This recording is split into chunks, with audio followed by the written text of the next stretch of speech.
सुशील केडिया जुड़े हैं, उनसे समझते हैं कि उन्हें बाजार का टेक्सचर इस समय कैसा लग रहा है। Sushil ji, good morning. पहले बात इंडेक्स की करते हैं। बताइए क्या बिग कॉल है इस समय आपकी, निफ्टी को लेकर, मिड कैप्स को लेकर या निफ्टी बैंक को लेकर? देखिए, बिहार के चुनाव के नतीजे जिस तरह की अप्रत्याशित जीत हुई, उसके बावजूद निफ्टी अटकी सी रही। तो बिहार के चुनाव का जो उत्सव है वो शेयर बाजार में मन नहीं पाया, क्योंकि वॉल स्ट्रीट में कोहराम शुरू हो चुका है। पीसीआर से अनुरोध है, मेरे स्क्रीन पर लगी एसएनपी की चार्ट को पहले दिखाएं।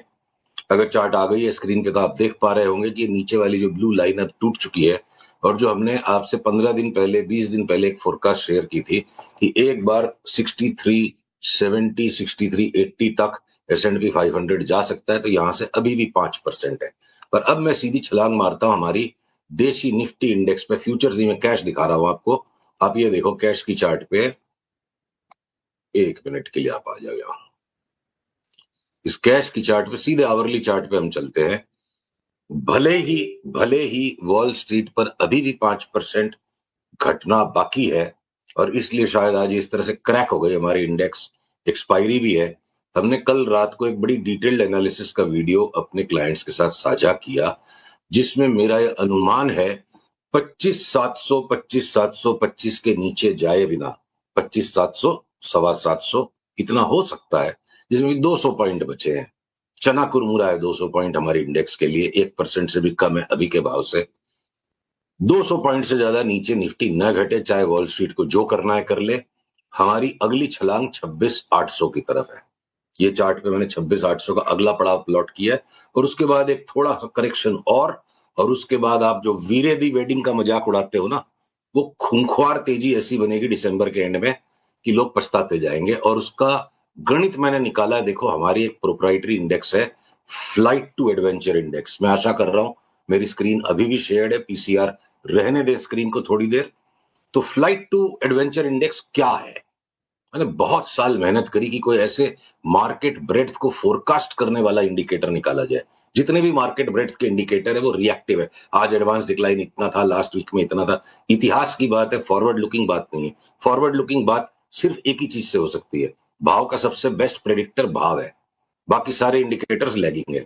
तो हमने निफ्टी स्मॉल कैप 250 इंडेक्स के भाव को निफ्टी से जब डिवाइड किया, तो जब बाजार में एक तरफ से उन्माद सा बनने लगता है, small cap stocks large cap stocks से नेचुरली हायर बीटा के कारण बहुत ज्यादा भागने लगते हैं। तो मार्च से लेके अभी तक जो पहला लेग आया था, ये ए वेव था, और ये जो ट्रायंगुलर पैटर्न बन रहा है इन दो काली लकीरों के बीच में, ये मेरे लिए बहुत बड़ी चेतावनी है कि ग्लोबल मार्केट्स की हताशा को देख के, किसी और बात की हताशा को देख के जो माल छोड़ देगा, वो ठीक वैसा ही कांड हो जाएगा कि लक्ष्मी जी माथे पे टीका लगाने आई और आप मुंह धोने चले गए। क्योंकि इसके उपरांत आप समझ लो, नवंबर के महीने से मुझे लगता है 30% तक Nifty small cap 250 index out perform कर सकती है निफ्टी को। तो आप निफ्टी की पिछली चार्ट के साथ जोड़ो, करीब 8 से 9%, क्या पता 10% तक की ऊपर जगह है। और 30% अगर Nifty small cap 250 out perform करेगी, तो पैसा बरसेगा इंडेक्स के बाहर वाले स्टॉक्स में, स्मॉलर कैप्स में, मिड कैप्स में। बिल्कुल। खैर, मैंने कभी मजाक नहीं उड़ाया वैसे वीरे दी वेडिंग का, क्योंकि आपका वो व्यू है और मैं रिस्पेक्ट करता हूँ उस व्यू की, और मेरा भी व्यू एक्चुअली काफ़ी पॉजिटिव ही रहा है। तो इसके लिए अगर आपके व्यू का मजाक उड़ाऊंगा तो वो मेरे व्यू का भी मजाक हो गया ना, तो इसके लिए ऐसा नहीं है। नहीं, मजाक व्यू का नहीं है, हम हंसी मजाक करते हैं आपस में, मेरे शब्द थोड़े फर्क वो पड़ तो, जाते हाँ, वो तो खैर हंसी मजाक तो होते रहना चाहिए, उसमें कोई दिक्कत नहीं है। काम की बात के साथ साथ हंसी मजाक होता रहे तो उसमें कोई दिक्कत नहीं है। अच्छा, एक बात बताइए अब जरा, फिर यहाँ से आपने कहा कि अगर पूरा का पूरा मोमेंटम इंडेक्स के बाहर है और वहीं पर अगर आप चाहेंगे कि पैसा बनाया जाए, तो सबसे पहले फिर स्टॉक स्पेसिफिक हो जाए। बताइए 5-6 अनुज जी। स्टॉक्स जो हर आपको अच्छे लग रहे हैं। हर हर सप्ताह हम इतनी ज्यादा एडवांस एनालिसिस आपके साथ शेयर करते आ रहे हैं कि हमने पूरे मार्केट का कंप्लीट स्पेक्ट्रम कवर कर रखा है आपके साथ। अब जब जब ट्रिगर आएंगे, उस ट्रिगर के टाइम पे मैं आपको दोबारा अपडेट करूंगा।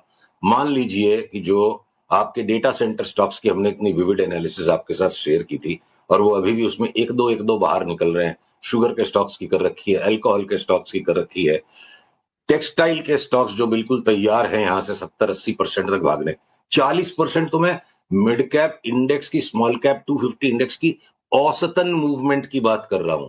अगर स्मॉल कैप 250 इंडेक्स औसतन 40% बढ़ेगी, औसतन इंडेक्स के बाहर के स्टॉक्स करीब करीब ऑन एन एवरेज 40% बढ़ेंगे, तो ऐसे मौसम में 80%, 100%, 125% कमाए बिना तो फिर मन को तकलीफ हो जाएगी। तो ये टेक्सटाइल के स्टॉक्स, अल्कोहल के स्टॉक्स, शुगर के स्टॉक्स, डेटा सेंटर के स्टॉक्स, फर्टिलाइजर में कुछ स्टॉक्स निकलेंगे। तो ये जो आपके फुटवेयर के स्टॉक्स, हो सकता है कि इंश्योरेंस के अंदर में आपके जो नेशनल इंश्योरेंस और जीआईसी पेंडिंग है, तो अनुज स्पेक्ट्रम वही है। हर मंगलवार आपके साथ जैसे जैसे नए सिग्नल्स आएंगे, हम नामों को जोड़ेंगे। आज की आज ये तो देखिए एडवांस व्यू है कि अगले 3 महीने में small cap index on an average 40% बढ़ जाएगा। इंडिविजुअल स्टॉक्स के जब सिग्नल्स आएंगे, हम उनको डेफिनेटली आपके साथ कवर करेंगे। घोड़े वही हैं, मैदान वही है, सिर्फ चाल बदलेगी। अच्छा, एक ये जीएमआर एयरपोर्ट का चार्ट देखा है क्या आपने सुशील जी? आज क्या हुआ इसमें? 100 के पार निकला, शानदार मोमेंटम यहाँ पर स्टॉक में। अगर कोई व्यू है स्टॉक पर तो देखिए, हमारा तो व्यू बिल्कुल पहले से हम निश्चित करके बैठ जाते हैं। और अगर जीएमआर में हमने आपसे आखिरी वार्ता ये की थी कि ये 90 के ऊपर निकलेगा तो इसकी 120 की चाल बनेगी, और ये उस दिशा में बढ़ रहा है। तो हमको तो सस्ता लेने की आदत है। हम चढ़ के यहाँ पे जब अब सारा गांव अंदर कूद रहा है, तो उसको माल बेच कौन रहा है? तो हमारी तो एवरेज हम बिगाड़ेंगे नहीं। हम तो 90 से लेके बैठे, अब यहाँ में और चढ़ने की जरूरत नहीं है। अच्छा, एक ऑयल एंड गैस में आपने चेन्नई पेट्रो की बात की थी, एक मुझे याद है कुछ समय पहले। वो डबल हुआ स्टॉक उस कॉल के बाद। ऐसा कोई और पोटेंशियल डबलर इस स्पेस से? आई थिंक 450 500 पे डिस्कस किया था हमने। हाँ, 460 पे 5 मार्च को बाई कॉल आया था। उसमें हमारा अब 1090 है, तो हमने अपने निवेशकों को सचेत कर दिया है कि किसी भी दिन इसके अंदर टेक प्रॉफिट सिग्नल आ सकता है और 30% तक की घटत आ सकती है। एक्सट्रीमली वॉलेटाइल है स्टॉक।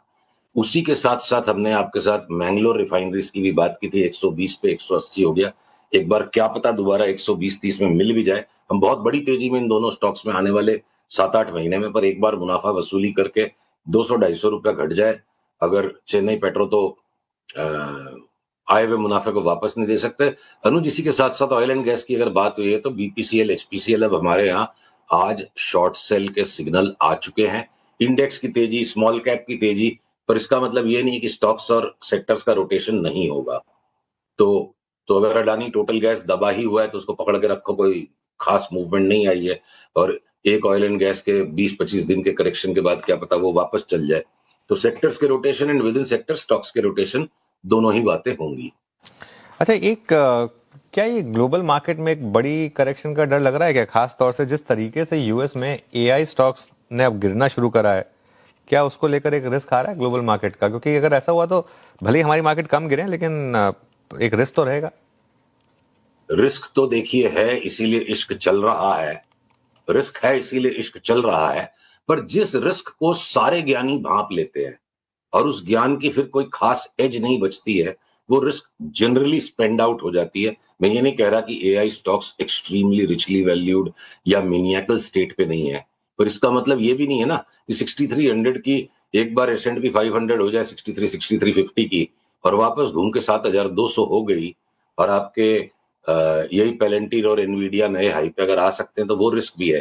तो रिस्क इस वक्त जब कंसेंसस बन गया कि यहां रिस्क है, अब इस कंसेंसस वाली रिस्क के ऊपर में शॉर्ट सेल करने वाले के लिए कमाने के इंडेक्स पे 5% वॉल स्ट्रीट पे, या एआई स्टॉक्स में कमाने के 15-20%, और मुंह पे थप्पड़ पड़ जाए वापस उल्टा 25% का, तो बड़ी बात नहीं होगी। तो देखिए, बहुत सारे लेयर्स हैं ट्रेडिंग के गेम में। और जनरली मैं किसी व्यक्ति विशेष की बिल्कुल भर्त्सना नहीं कर रहा हूं। ये ह्यूमन नेचर है कि ऐसा है कि human beings love to confirm. We all want to play safe, more safe for our image than more safe for our money. तो अपनी इमेज को सेफ्टी में रखने के लिए ज्यादातर ओपिनियन मेकर्स, खासकर इंस्टीट्यूशनलाइज्ड ओपिनियन मेकर्स, वो हमेशा ट्रेंड के साथ कंफर्मिंग बात करते हैं, और ट्रेंड ऑलरेडी आधा हो चुका है। तो अब टॉप पे बात करनी चाहिए थी कि एआई के स्टॉक्स में बबल है, तो आधा तो करेक्शन हो चुका, आधा करेक्शन और 5-6% का बाकी है। तो ठीक है, इवेंचुअली एट सम पॉइंट 2026 में धर धुलाई होगी पूरे ग्लोबल मार्केट्स की, पर एक बार लगता है 5-7% का करेक्शन देने के बाद मार्केट्स वापस अपने हाइस को रीटेस्ट करेंगे। और ये बात सिर्फ एआई के स्टॉक्स में या यूएस इंडिसेस पे नहीं है, डैक्स की, फुटसी की, निक्की की, कॉस्पी की चार्ट्स को आप देख लो, मतलब हांगसेंग की चार्ट को देख लोगे, मतलब बिल्कुल लुढ़कने को तैयार है। तो इस लुढ़कन में भी एक सावधानी रखनी है कि 5-7% के करेक्शन के बाद एक रीटेस्ट आएगा हाइस का, और जब तक ये मार्केट अपने हाइस का रीटेस्ट करेंगे, हमारी निफ्टी वीरे दी वेडिंग और स्मॉल कैप्स का हनीमून मना चुकी होगी। ऑल राइट, बहुत बहुत शुक्रिया सुशील जी आज जुड़ने के लिए हमारे साथ। अगले मंगलवार फिर बात करेंगे आपसे कुछ और टॉपिक्स और स्टॉक्स पर।